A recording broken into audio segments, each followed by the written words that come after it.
नमस्कार दोस्तों, welcome to Kairos UPSC right time at the right moment. तो चलिए शुरुआत करते हैं आज के हमारे यूपीएससी के डेली एमसीक्यूज़ की। सबसे पहला क्वेश्चन देखते हैं, उसके पहले आपको एक चीज़ बता देते हैं। देखिए हमें क्या हुआ है, हमें आया हुआ है एक मेल और उसमें बताया गया है कि सर जी एक काम कीजिए, आप जो एक्सप्लेनेशन के साथ वीडियो बता रहे हो तो उस वीडियो को थोड़ा सा कंपाइल कीजिए, थोड़ा सा छोटा रखिए।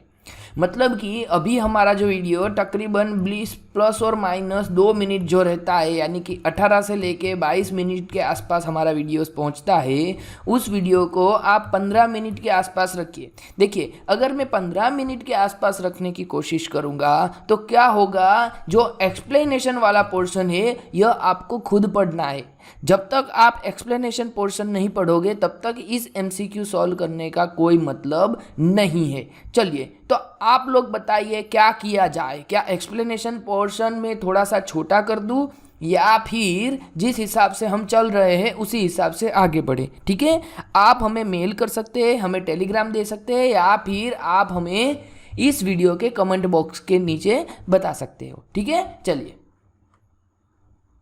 सबसे पहला एमसीक्यू पूछ रहा है विच स्टेटमेंट और स्टेटमेंट इज और are correct regarding world EV day. देखिए क्या हुआ है कि अभी वर्ल्ड ईवी डे गया हुआ है, लेकिन कब गया है उसके बारे में यहाँ पे जो लाइन दिया है उसमें से आपको क्या देखना है, करेक्ट वाला देखना है। पहला, it is celebrated on 10th सितंबर। क्या यह 10th सितंबर को सेलिब्रेट किया जाता है? दूसरा, this year it gives a message of sustainable transportation and a cleaner future free of carbon emissions. देखिए इस साल जो मैसेज दिया गया है यह हमारा सतत परिवहन के साथ साथ क्लीनर फ्यूचर मतलब स्वच्छ हमारा भविष्य जो कि कैसा होगा, कार्बन एमिशंस के फ्री होगा। ठीक है, ऐसा मैसेज दिया गया है। और तीसरा sentence, it raises awareness about the benefit of electric vehicles. मतलब कि यह अवेयरनेस पैदा करता है, यह अवेयरनेस कर रहा है लोगों में किसके बारे में, बेनिफिट ऑफ इलेक्ट्रिक व्हीकल। देखिए इंडिया का कुछ टारगेट है, इंडिया टारगेट लेके चल रहा है कि 2030 के बाद हम जो भी बेचेंगे सब ईवी में ही बेचेंगे।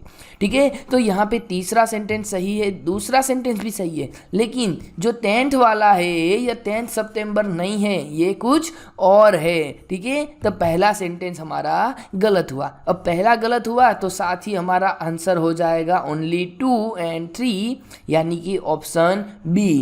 क्यों? क्योंकि जो हमारा 10th सितंबर है यह 10th सितंबर नहीं है, ये कब है, 9th सितंबर है। ठीक है, देखिए थोड़ा बहुत आप इतना करंट अफेयर्स में एक्सपेक्ट कर सकते हो क्योंकि रिसेंटली यूपीएससी ने डेज के ऊपर पूछना शुरू किया हुआ है। अब मैं इसका मतलब ये नहीं कह रहा हूँ कि भैया आप लोग 365 डेज याद रखने जाओ, रट्टाफिकेशन करने जाओ, लेकिन जो इन फ्यूचर टेक्नोलॉजीज़ है जिसके बारे में गवर्नमेंट ज़्यादा ही कॉन्शियस है, गवर्नमेंट खुद इनिशिएट ले रहे हैं, तो ऐसी चीज़ें के बारे में आपको पता होना चाहिए। ठीक है, उसके लिए हमारी एक सबसे बढ़िया और सबसे फेमस स्कीम है जिसका नाम है fame, faster adoption and manufacturing of hybrid and electric vehicle. कुछ दिन पहले ही हमने इसके रिगार्डिंग एक क्वेश्चन टैकल किया था। ठीक है, चलिए तो बाकी का एक्सप्लेनेशन पोर्शन आप थोड़ा पढ़ लीजिए, थोड़ा मैं पढ़वा देता हूँ। ठीक है, चलते हैं हमारे दूसरे एमसीक्यू की ओर। Consider the following statement. देखिए अभी क्या हुआ है, अभी एक फेस्टिवल का इनॉग्रेशन हुआ है। ठीक है, और इस फेस्टिवल के इनॉग्रेशन के बारे में आपको यहाँ पे 3 सेंटेंस दिए हैं, उनमें से क्या देखना है, इनकरेक्ट देखना है। पहला, Bangus valley festival was inaugurated by president of India. देखिए बांगस वैली फेस्टिवल कहाँ पे होता है, किस हिसाब से होता है, कौन सेलिब्रेट किया जाता है, ये सारी चीज़ आपको पता होनी चाहिए। अब उनको बता रहा है कि Bangus valley festival was inaugurated by president of India. अब देखिए तो प्रेसिडेंट ऑफ इंडिया के हाथों कई सारे इनॉग्रेशन होते हैं, लेकिन कोई स्पेशल होता है वही होता है। ऐसे फेस्टिवल्स तो बहुत सारे आएंगे जाएंगे, ऐसा प्रेसिडेंट ऑफ इंडिया के रिसेंट ट्रैक से ऊपर से हमको पता चलता है क्योंकि वो बहुत सारे फेस्टिवल को इनॉग्रेट करने नहीं जाते। ठीक है, हालांकि इस बार भी प्रेसिडेंट ने नहीं किया है, इस बार किया है किन्होंने, इस बार किया है एलजी ने। ठीक है, हम देखेंगे आगे, लेकिन पहला सेंटेंस हमारा कैसा है, गलत है। दूसरा, primary objective is to shed light on the untapped rural and adventure tourism opportunities within the Bangus valley. ठीक है, मतलब कि हमारा जो लक्ष्य है वह है अनटैप्ड रूरल और एडवेंचर टूरिज्म को क्या करना, प्रमोट करना। It provides platform for local artisans to exhibit their traditional arts and craft. अब ये चीज़ तो हर जगह कॉमन होती है कि जहाँ जहाँ के वे भी आप फेस्टिवल करोगे तो फेस्टिवल के दौरान वहाँ की जो भी लोकल आर्ट्स होंगी, जो भी ट्रेडिशनल आर्ट्स होगी, वह सारे वहाँ पे प्रदर्शन करने के लिए, बेचने के लिए आएंगे ही आएंगे। ठीक है, तो दूसरा और तीसरा हमारा सही है, लेकिन पहला हमारा गलत है। तो हमारा सही आंसर हो जाएगा ऑप्शन ए, ओनली 1। देखिए क्या हुआ है कि जम्मू कश्मीर के कुपवाड़ा डिस्ट्रिक्ट में हमारे जो एलजी है मनोज सिन्हा, उन्होंने अभी इनोग्रेट किया हुआ है बांगस वैली फेस्टिवल। आपको ऐसा भी क्वेश्चन पूछा जा सकता है जियोग्राफी के बेस पे। चलिए बताइए भैया, बांगस वैली फेस्टिवल कहाँ पे ऑर्गेनाइज हुआ, या फिर बांगस वैली कहाँ पे आया हुआ है। ठीक है, तो ऐसे भी क्वेश्चन के बहुत सारे ढंग होते हैं। आपको अगर सटीक से करंट अफेयर्स किए हो तभी ऐसे क्वेश्चन आप आंसर सही से दे पाएंगे। ठीक है, तो यहाँ पे मनोज सिन्हा जी ने जम्मू कश्मीर में ये बांगस वैली फेस्टिवल का क्या किया, इनोग्रेट किया हुआ है। ठीक है, बाकी तो सारी चीज़ें आपके लिए कॉमन ही होगी। चलिए चलते हैं अगले क्वेश्चन की ओर। Consider the following statement. Again 3 statement दिए हैं, आपको बताना है करेक्ट वाला। पहला, national forest martyrs day is observe on 11 सितंबर। दूसरा, Khejarli मासाकार took place in MP इन 1970। तीसरा, this मैसाकर took place on the subject of peasant revenue. देखिए क्या हुआ है कि अभी हमारे देश में जंगल के रिगार्डिंग शहीद दिन मनाया जाता है। ठीक है, अब यह जो हमारे फॉरेस्ट के शहीद दिन मनाते हैं, ये फॉरेस्ट हमारा जो कंजर्व करते हैं उनकी याद में हम जो मनाते हैं, तो उसको मनाने के पीछे की स्टोरी आपको पता होनी चाहिए। UPSC are expecting that you should know the something about historical importance of this day, because आपको पता होगा कि यह सिर्फ IAS ही नहीं, लेकिन यह साथ साथ में IFS की भी प्रीलिम करवाते हैं। सर इंडियन फॉरेस्ट सर्विसेज नहीं भैया, इंडियन फॉरेस्ट सर्विसेज। ठीक है, तो CSE के साथ साथ IFS की भी यह प्रिपरेशन करवा रहे हैं, और दोनों का प्री कैसा होता है, एक साथ ही एक ही होता है। ठीक है, तो आपको पता होना चाहिए। देखिए यह जो केजारली मासाकार हुआ था, यह MP में नहीं हुआ था, यह हुआ था आज के राजस्थान में। कहाँ पे हुआ था, आपको पता होगा कि यह मारवा रीजन में हुआ था। तो दूसरा वाला हमारा गलत है। अब जैसे ही मैं दूसरा गलत करता हूँ, देखिए C कटा, B कटा और साथ में D कटा, क्या मिल गया आंसर? आंसर मिल गया हमारा ऑप्शन ए, यानी कि ओनली एक ही सेंटेंस हमारा कैसा है, सही है। क्यों सर तीसरा सेंटेंस गलत है क्या? हाँ भैया, तीसरा सेंटेंस गलत है। क्यों गलत है? Because this मैसाकर took place in the subject of peasant revenue. नहीं भैया, क्या हुआ था, एक जंगल था, उस जंगल में बहुत सारे पेड़ होते थे। ठीक है, और इन सारे पेड़ को काटने के लिए एक किंग ने क्या दिया था, आदेश दिया था। तो बहुत सारे सैनिक क्या हुए थे, हाथ में तलवार लेके आए थे, और उनको बचाने के लिए एक लेडी ने क्या किया था कि अपना सर कलम करवा दिया था, और बोला था कि अगर एक झाड़ के बीच बचाने के लिए किसी का सर चला जाता है तो भी झाड़ की कीमत हमारी बहुत ज़्यादा महंगी है, और ये बचाने की कीमत हमने बहुत ही सस्ती चुकाई हुई है।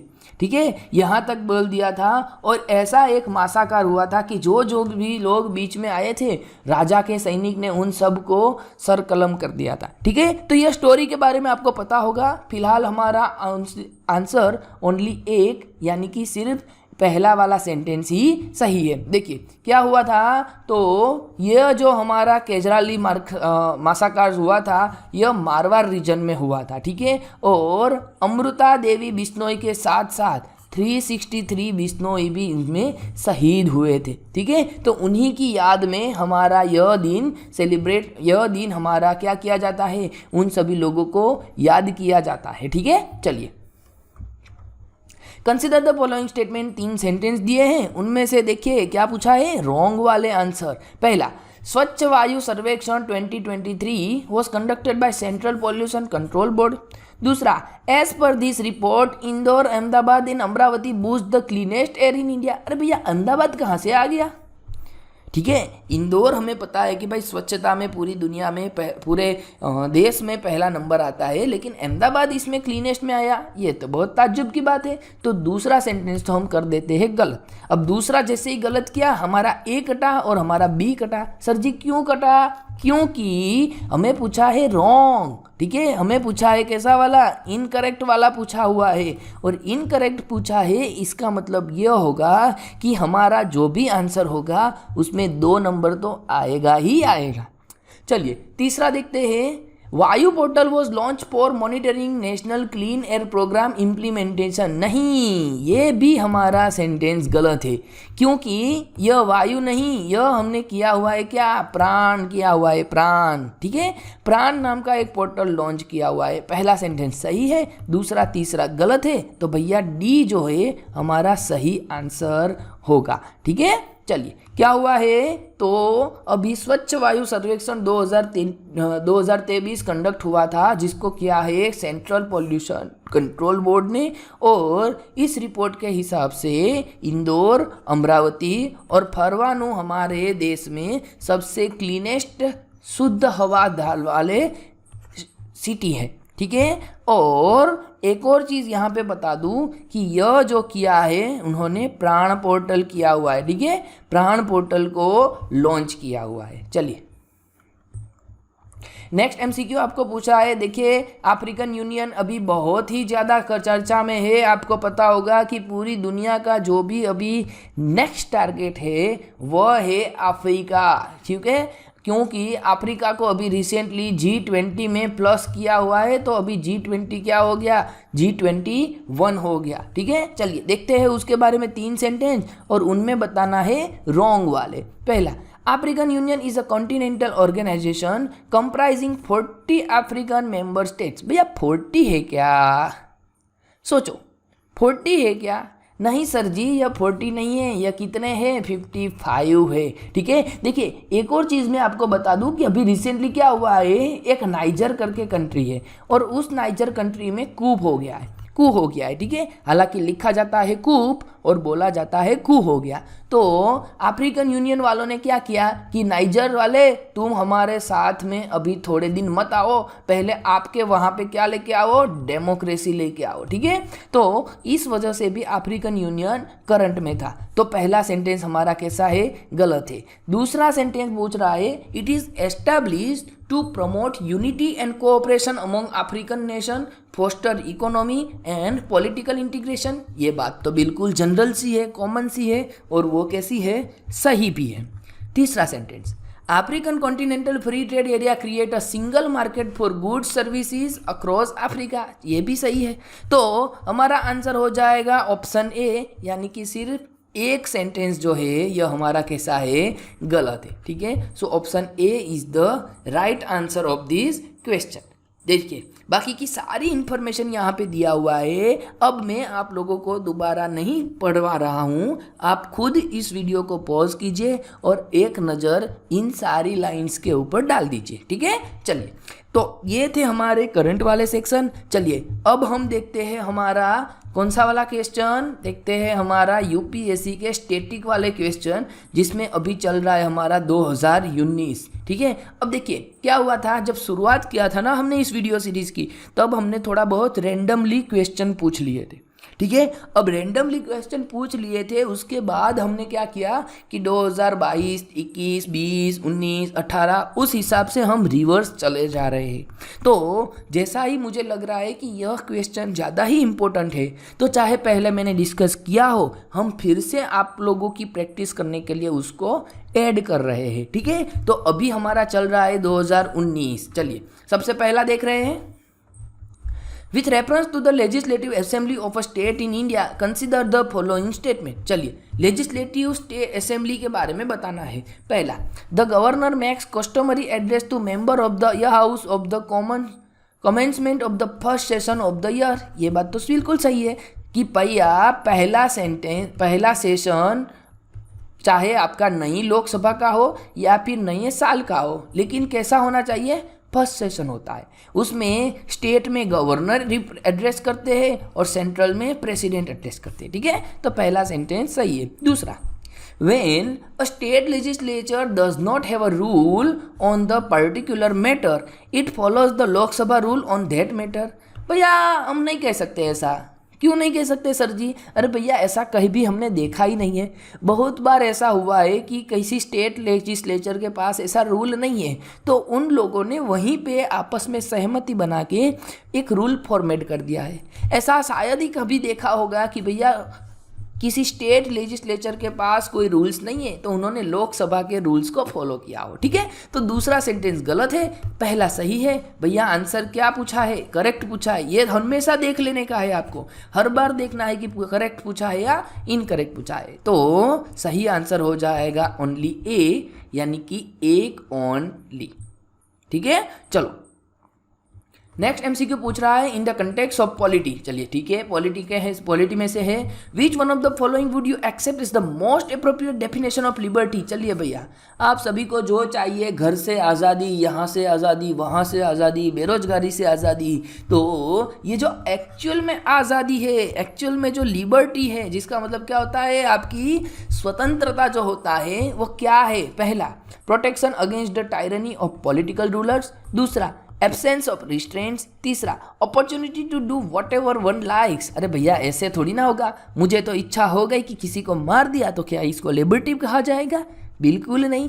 लास्ट वाला option, opportunity to develop oneself fully. Yes, खुद को आप डेवलप कर सकते हो पूरा, इसकी आपको अगर आज़ादी मिलती है, उसी को हम क्या कह सकते हैं, लिबर्टी कह सकते हैं। तो हमें क्या पूछा है, हमें पूछा है मोस्ट अप्रोप्रिएट पूछा है। तो मोस्ट अप्रोप्रिएट में ए बी सी के बदले कौन सा सही रहेगा? ऑप्शन डी जो है यह सही रहेगा, ठीक है। चलो, अरे सर जी ऐसा बहुत भारी भरकम आप क्वेश्चन लेके आए हो। भैया मैं नहीं लाया हूँ, ये क्वेश्चन लाया है कौन? यूपीएससी वाले। और कब पूछे थे? 2019 में पूछे थे। सर जी इतना बड़ा क्वेश्चन? बिल्कुल इतना बड़ा क्वेश्चन। भैया इस बार तो क्या हुआ कि एक आधे पेज का क्वेश्चन डाल दिया। कितना? आधे पेज का क्वेश्चन डाल दिया था। अगर आप 2022-23 का क्वेश्चन पेपर देखोगे तो आपको पता चलेगा। चलिए कोई बात नहीं, हमें घबराना नहीं है। पाकिस्तान के पीएम जो पूर्व प्रधान बोलते थे ना, हमें घबराना नहीं है। पहला शांति से पढ़ते हैं।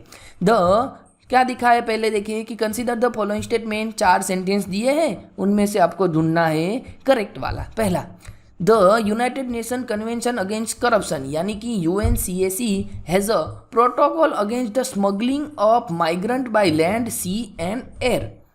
अरे भैया आप बात कर रहे हो करप्शन की और आप क्वेश्चन पूछ रहे हो स्मगलिंग, माइग्रेंट्स वगैरह वगैरह। ये चीज़ गलत है। क्यों गलत है वो मैं चारों सेंटेंस देखने के बाद आपको फिर से बताता हूँ, ठीक है। पहला सेंटेंस हमारा गलत है। अब जैसा ही मैंने पहला गलत किया, हमारा ए कटा, साथ साथ हमारा डी कटा, ठीक है। अब इसका मतलब क्या हुआ कि 4 नंबर और 2 नंबर जो है ये हमारा तो करेक्ट ही है। चलिए तो 2 और 4 को हम करेक्ट कर देते हैं और एक बार पढ़ लेते हैं कि द UNCAC यानी कि कौन, अपना ये कन्वेंशन अगेंस्ट करप्शन वाला, is the ever first legally binding global anti corruption instrument. चलिए ये बात उन्होंने ही खुद बोल दिया है।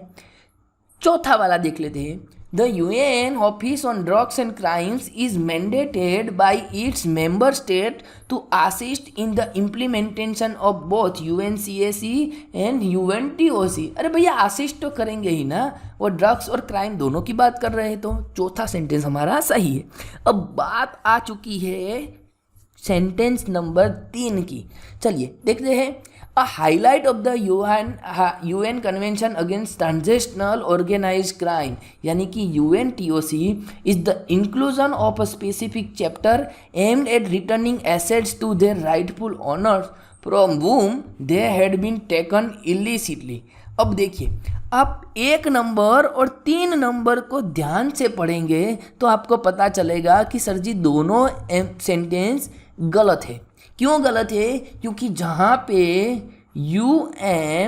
टीओसी आना चाहिए वहाँ पे क्या क्या है, यूएनसीएसी क्या है, और जहाँ पे यूएनसीएसी आना चाहिए वहाँ पे क्या क्या है, यूएनटीओसी क्या है। ठीक है, बस इतना सा चेंज कर दिया तो पहला और तीसरा वाला सेंटेंस हमारा गलत हो गया और सही आंसर आ गया हमारा ऑप्शन टी सी, 2 और 4 हमारा सही है। ठीक है, पता चल गया किस लिए, क्योंकि पहला वाला जो है यह इंफॉर्मेशन दे रहा है यूएनटीओसी की और तीसरा वाला जो है यह इंफॉर्मेशन दे रहा है यूएनसीएसी की। ठीक है, देखिए सर जी ये यूएन के अंतर्गत है, यस बिल्कुल यूएन के अंतर्गत है, यूएनसीएसी और यूएनटीओसी। तो सही आंसर क्या होगा हमारा ऑप्शन सी, 2 और 4 हमारा बिल्कुल सही है। चलिए चलते हैं आगे।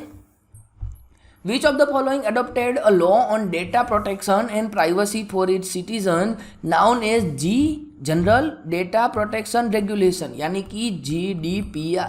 देखिए अगर आपको पता होगा कि करंट अफेयर्स में ये बहुत न्यूज़ में था तो इस हिसाब से उन्होंने पूछ दिया कि भैया ये कहाँ का है, ऑस्ट्रेलिया का है, कनाडा का है, ईयू का है या फिर यूएसए का है। तो जिसका सही आंसर था ऑप्शन सी, यूरोपियन यूनियन। ठीक है, कभी आपको प्राइवेसी, डेटा प्राइवेसी के बारे में बात करना हो तो आप हमेशा इसको कोट कर सकते हो कि भैया हमें ईयू की तरह जनरल डेटा प्रोटेक्शन रेगुलेशन लेके आना बहुत ही ज़रूरी है। ठीक है, चलिए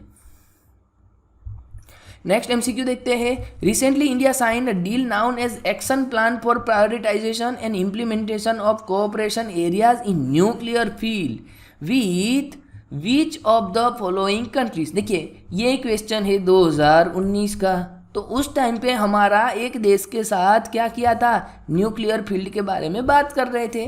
क्या जापान था, रशिया था, यूके था और यूनाइटेड स्टेट्स था। तो इसमें हमारा सबसे खास, सबसे लंबा और सबसे ट्रस्टवर्दी अगर कोई पार्टनर है उसी के साथ हमने ऐसा डील किया था। ठीक है, कौन है वह है बी यानी कि रसिया। ठीक है, चलिए तो ये थे हमारे आज के एमसीक्यू। फिर एक बार पूछ रहा हूँ आपको कि आप हमारे यूट्यूब के कमेंट सेक्शन में, टेलीग्राम में या फिर ईमेल के थ्रू बता सकते हो कि सर जी वीडियो को हमें 20-22 मिनट का जो अभी चल रहा है वैसे ही चलाना है या फिर 15 मिनट के आसपास हम शॉर्ट करें। ठीक है, चलिए तो आप अपना अभिप्राय बिल्कुल दे और मिलते हैं अगले वीडियो में। ठीक है, तब तक के लिए शेयर करें, सब्सक्राइब करें और चैनल के साथ जुड़े रहे। ठीक है, चलिए थैंक यू।